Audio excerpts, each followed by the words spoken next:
അപ്പോൾ കഴിഞ്ഞ ദിവസം ഇന്ത്യയുടെ തേർഡ് T20 ഇംഗ്ലണ്ടിനെതിരെയായിട്ടുണ്ടായിരുന്ന മൂന്നാമത്തെ T20 ഇന്ത്യ തോറ്റിരിക്കുകയാണ്. 26 റൺസിനാണ് ഇന്ത്യ തോറ്റത്. ഇംഗ്ലണ്ട് ജയിച്ചതോട് ഇപ്പോൾ സീരീസ് 2-1 ഇന്ത്യ തന്നെയാണ് മുന്നിൽ. പക്ഷെ 2-1 എന്ന നിലയിലാണ് ഇപ്പോഴത്തെ സീരീസ് നിൽക്കുന്നത്. ഇംഗ്ലണ്ട് 20 ഓവറിൽ 271 റൺസാണ് എടുത്തത് with lost of 9 wickets. And India ആകട്ടെ 145 റൺസ് എടുക്കാനേ ഇന്ത്യക്ക് സാധിച്ചുള്ളൂ. ഇംഗ്ലണ്ടിന് വേണ്ടി Ben Duckett 51 runs, Livingstone 43 runs എടുത്തിട്ടുണ്ട്. വരുൺ ചക്രവർത്തി 4 ഓവർ 24 റൺസും 5 വിക്കറ്റും, ഹർദീപ് പാണ്ഡ്യ 4 ഓവർ 33 റൺസ് 2 വിക്കറ്റും വീഴ്ത്തി. ഇന്ത്യയുടെ ബാറ്റിംഗ് നോക്കുകയാണെങ്കിൽ പാണ്ഡ്യ 40 റൺസും അഭിഷേക് ശർമ്മ 24 റൺസുമാണ് എടുത്തിട്ടുള്ളത്. ബോളിംഗ് നോക്കുകയാണെങ്കിൽ ജെയ്മി ഓവർട്ടൺ 4 ഓവർ 24 റൺസും 3 വിക്കറ്റും, കാഴ്സ് 28 റൺസ് 2 വിക്കറ്റ്, പിന്നെ ആദിൽ റഷീദ് 15 റൺസിൽ 1 വിക്കറ്റും എടുത്തിട്ടുണ്ട്. അപ്പോൾ നമുക്ക് ആക്ച്വലി ഇന്നലെ 2 വീഡിയോ ആയിരുന്നു. ഇന്നലെ എനിക്ക് കുറച്ച് തിരക്കുണ്ടായതുകൊണ്ട് ഇന്നലെ റെക്കോർഡ് ചെയ്യാൻ പറ്റിയില്ല. സോ ഇന്ന് എന്തുകൊണ്ട് ഇന്ത്യ തോറ്റു എന്നുള്ളൊരു ചർച്ച നമുക്ക് വേണം. എന്തുകൊണ്ട് ഇന്ത്യ തോറ്റു എന്നുള്ളൊരു ടാക്റ്റിക്കൽ അനാലിസിസ്, താത്വിക അവലോകനമാണ് ഇന്നത്തെ ഈ എപ്പിസോഡിൽ ഞാൻ വിചാരിച്ചിരിക്കുന്നത്. സോ ബുക്കിൽ കുറച്ച് സാധനങ്ങളൊക്കെ എഴുതി വെച്ചിട്ടുണ്ട്. സോ ഇതൊക്കെയാണ് പറയാനായിട്ട് വിചാരിക്കുന്നത്. So podcast on the roads എന്ന യൂട്യൂബ് ചാനലിലേക്ക് ഏവർക്കും സ്വാഗതം.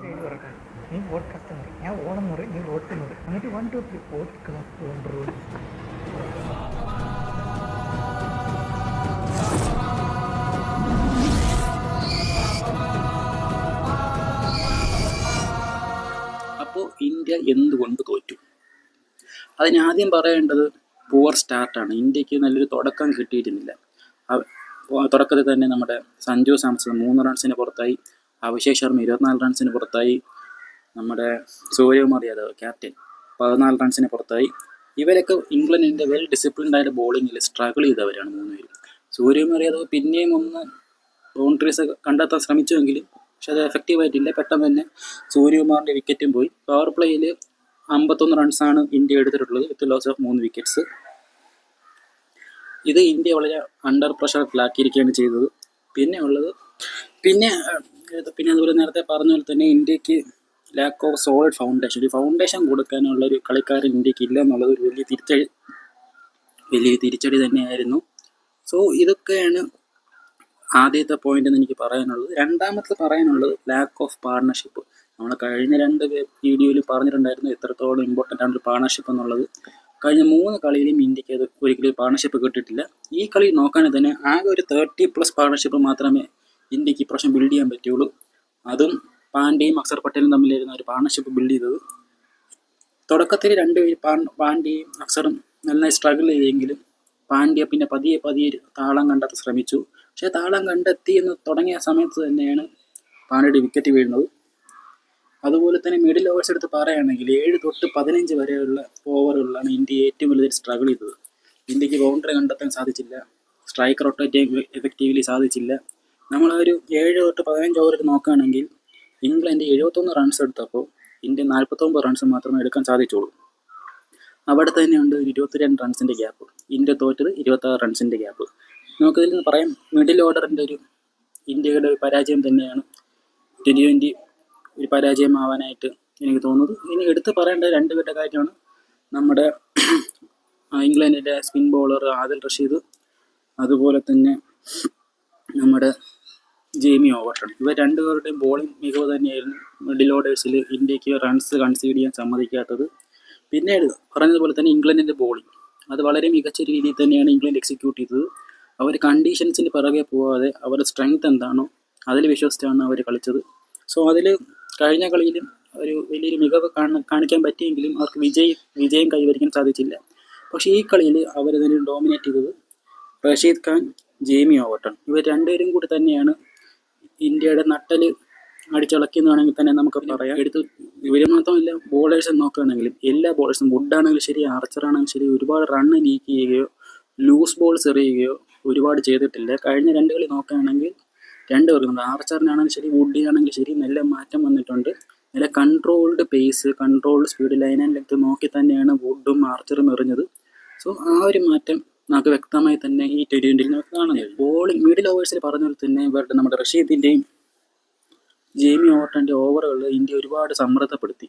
സോ ആ സമയത്ത് റിസ്കി ഷോട്ടുകൾ കളിക്കാൻ മുതിർന്നില്ല എന്നുള്ളതും ഒരു പോരായ്മ തന്നെയാണ്. റിസ്കി ഷോട്ട്സ് കളിക്കുക എന്നുള്ളതല്ല, ഷോട്ട്സുകൾ കളിക്കാൻ ശ്രമിച്ചു. റിസ്ക് ആണെങ്കിലും കുറച്ചുകൂടി സേഫായിട്ടാണ് കളിക്കാൻ ഇന്ത്യൻ ബാറ്റേഴ്സ് ശ്രമിച്ചത്. കുറച്ച് റിസ്ക് ആയിട്ട് കളിച്ചെങ്കിലും മിസ് ടൈമോട് കൂടി ആ ഒരു വിക്കറ്റുകൾ വലിച്ചെറിയാണ് നമ്മൾ കണ്ടത്. സോ കുറച്ചുകൂടി ശ്രദ്ധിച്ച് കളിക്കേണ്ടതായിരുന്നു, പക്ഷെ അങ്ങനെ സാധിച്ചില്ല.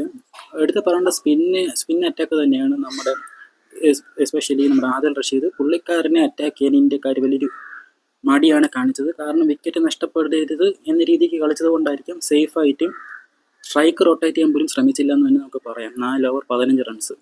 സോ അത് ഇന്ത്യക്ക് വളരെ വിപരീതമായി തന്നെയാണ് ഇന്ത്യക്ക് അത് ബാധിച്ചത്. പിന്നെ എടുത്ത് പറയേണ്ടത് തിലക് വർമ്മയുടെ വിക്കറ്റാണ്. ആദിൽ റഷീദിൻ്റെ ആ ഒരു വിക്കറ്റ്, ആ ഒരു ടേൺ ഒരുപക്ഷെ തിലക് വർമ്മയുടെ റിയാക്ഷനിലറിയും തിലക് വർമ്മ പ്രതീക്ഷിക്കാത്തൊരു ടേൺ തന്നെയായിരുന്നു. ആരും പ്രതീക്ഷിച്ചിട്ടുണ്ടാവില്ല. സോ ഒരു എക്സ്പീരിയൻസ് ആണ് ആദിൽ റഷീദിൻ്റെ എക്സ്പീരിയൻസ്. അതും വളരെ മികച്ച രീതിക്ക് തന്നെ എക്സിക്യൂട്ട് ചെയ്യാൻ റഷീദിന് സാധിച്ചു. അതുപോലെ തന്നെ എല്ലാ ബോളേഴ്സും അവരുടെ പ്ലാൻ എക്സിക്യൂട്ട് ചെയ്യാൻ മാക്സിമം ട്രൈ ചെയ്തു. അത് ഒരു പരിധിയല്ല, അത് വിജയിക്കുക തന്നെ ചെയ്തു. പിന്നെ എടുത്ത് പറയാനുള്ളത് എപ്പോഴത്തും പറയുന്ന പോലെ തന്നെ ലോവർ ഓർഡർ. ഇന്ത്യയുടെ ലോവർ ഓർഡർ എപ്പോഴത്തെയും പോലെ തന്നെ ഇപ്പോഴും പരാജയം തന്നെയായിരുന്നു. പാണ്ഡ്യ അല്ലാതെ വേറെ ആർക്കും കാര്യമായിട്ടൊന്നും ചെയ്യാൻ സാധിച്ചില്ല. ഓവറോള്ളി പാണ്ഡ്യക്കല്ലാതെ വേറെ ആരും നന്നായിട്ട് ബാറ്റ് ചെയ്തില്ല. ലോവർ ഓർഡർ നോക്കുകയാണെങ്കിൽ തന്നെ അക്സർ പട്ടേലുണ്ട്, ധ്രുവ് ജൂറലുണ്ട്, വാഷിംഗ്ടൺ സുന്ദർ, ഇവർക്കൊന്നും കാര്യമായിട്ടൊന്നും മിഡിൽ ലോവർ ഓർഡറെല്ലാം ശരി, ഇവർക്കൊന്നും കാര്യമായിട്ട് ബാറ്റ് കൊണ്ടൊന്നും കോൺട്രിബ്യൂട്ട് ചെയ്യാൻ സാധിച്ചില്ല.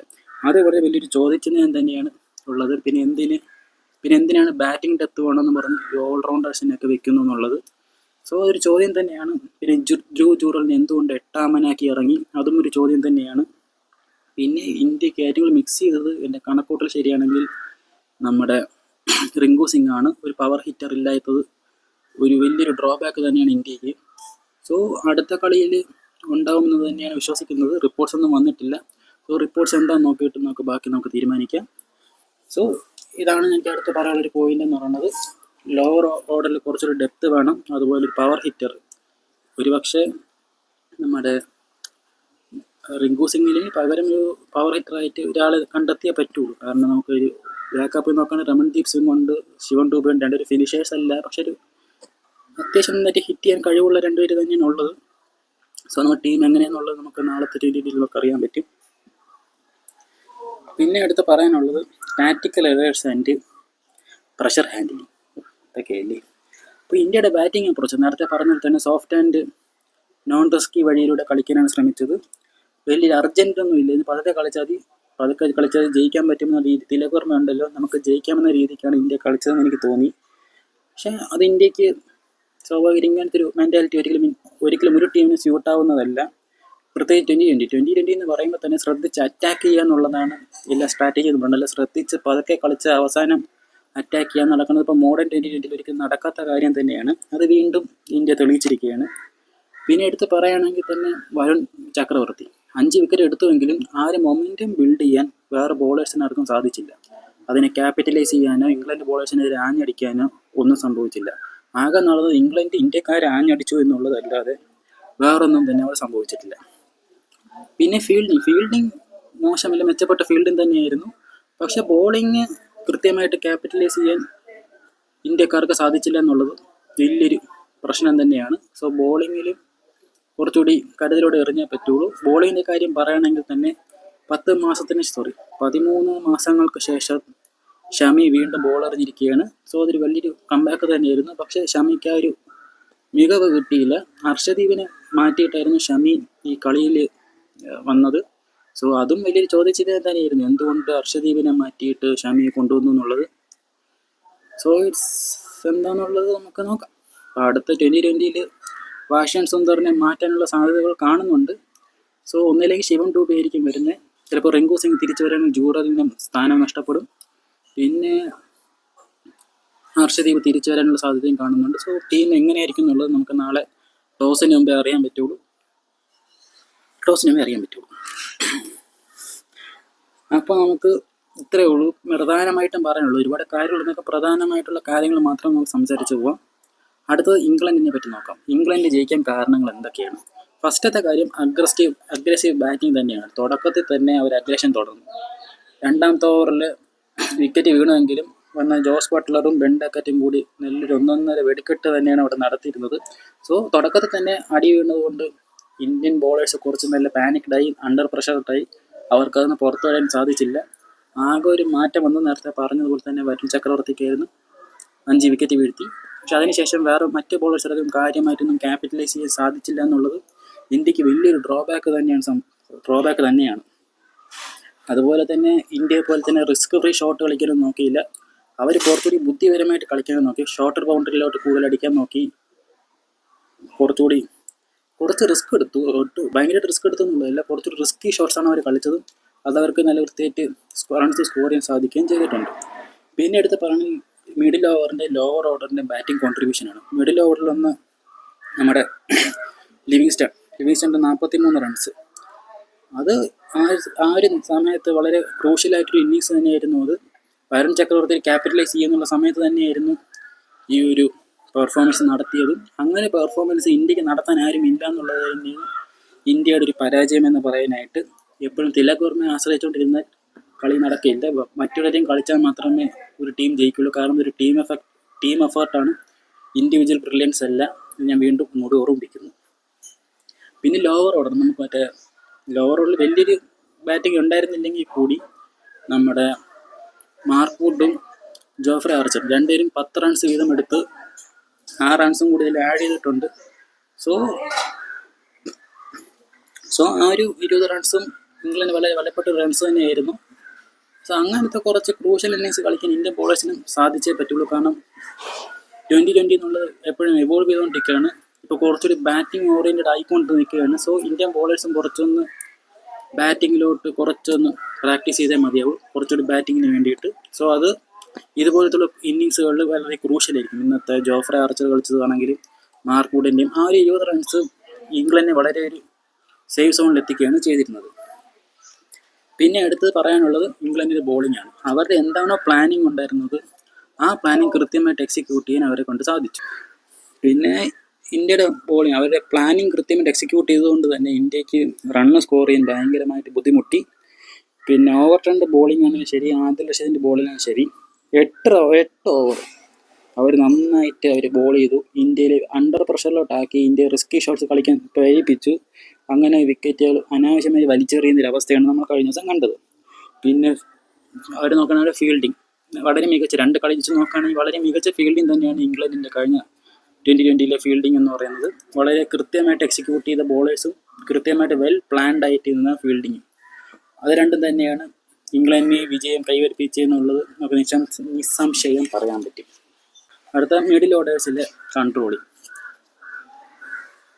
നമ്മൾ ഇംഗ്ലണ്ട് ബാറ്റിംഗ് നോക്കുകയാണെങ്കിൽ ശരി, ബോളിംഗ് നോക്കുകയാണെങ്കിൽ ശരി, 2 രീതിയിലും ആ ഒരു മിഡിൽ ഓവർ ഫേസ് 7 തൊട്ട് 15 വരെ 2 ഇന്നിങ്സിലും പൂർണ്ണമായിട്ട് ഡോമിനേറ്റ് ചെയ്തത് ഇംഗ്ലണ്ടാണെന്ന് നമുക്ക് നിസ്സംശയം പറയാൻ പറ്റും.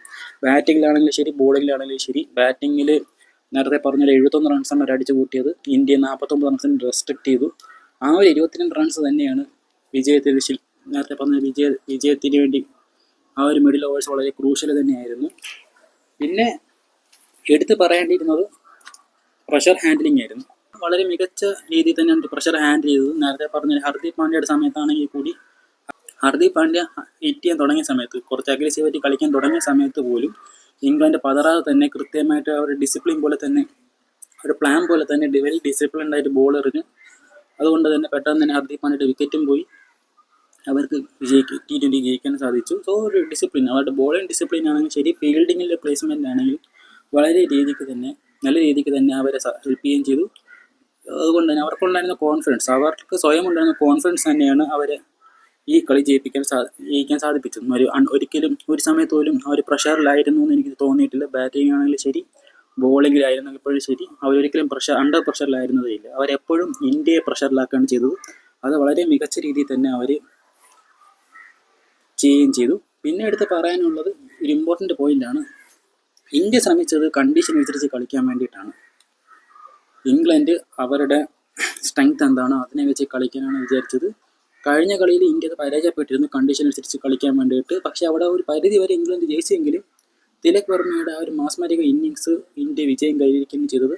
പക്ഷേ ഇവിടെ അങ്ങനെയല്ല. കണ്ടീഷൻസിൽ ഇന്ത്യക്ക് പ്രത്യേകിച്ചൊന്നും ചെയ്യാൻ കഴിഞ്ഞില്ല. സ്ട്രെങ്ത്തിൽ വിശ്വസിക്കുന്ന ഇംഗ്ലണ്ട് നന്നായിട്ട് പെർഫോം ചെയ്യുകയും T20 വിജയം അവർ എടുത്തുകൊണ്ട് പോവുകയും ചെയ്തു. അപ്പോൾ ഇനി അടുത്ത കളി നാളെയാണ് T20 നടക്കുന്നത്. സോ ആ കളി എനിക്ക് എടുത്ത് പറയാനുള്ളത്, ഇന്ത്യക്ക് അടുത്ത കളി ജയിക്കണമെങ്കിൽ നേരത്തെ പറഞ്ഞ പാർട്ണർഷിപ്പ് ബിൽഡ് ചെയ്യാൻ നോക്കാം. നേരത്തെ വിക്കറ്റുകൾ പവർ പ്ലേയിൽ അധികം വിക്കറ്റ് പോകാതിരിക്കുക. എസ്പെഷ്യലി സഞ്ജു ആർച്ചറിനെതിരെ കുറച്ച് എക്സ്ട്രാ പ്രിപ്പറേഷൻ നടക്കുന്നുണ്ടെന്ന് കേട്ടു. പക്ഷേ എത്രത്തോളം എഫക്റ്റീവായി എന്നുള്ളത് കഴിഞ്ഞ കളി നോക്കിയിട്ട് മനസ്സിലായില്ല.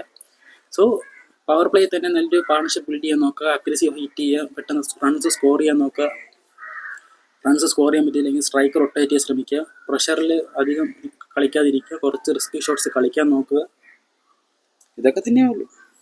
പിന്നെ സ്പിന്നേഴ്സിന് ഇംഗ്ലണ്ട് സ്പിന്നറായ ആദിൽ റഷീദിനെ എങ്ങനെ കളിക്കണം എന്ന് ഇന്ത്യക്ക് ഇതിനും പിടികിട്ടിയിട്ടില്ല. സോ ഇതിനൊക്കെ ഒരു സൊല്യൂഷൻ കണ്ടെത്തി തന്നെ ഇന്ത്യ അടുത്ത കളി ഇറങ്ങണം. അതുപോലെ തന്നെ മിഡിൽ ഓർഡർ ബാറ്റിംഗ് ആണ് ശരി, ബോളിംഗ് ആണ് ശരി, കുറച്ചുകൂടി ഡെവലപ്പ് ചെയ്ത് കളിക്കുക. സോ ഇതൊക്കെ തന്നെയുള്ള ഈ എപ്പിസോഡിൽ പറയാനായിട്ട്. സോ അടുത്ത എപ്പിസോഡിൽ വീണ്ടും കാണാം. അതിന് ബൈ.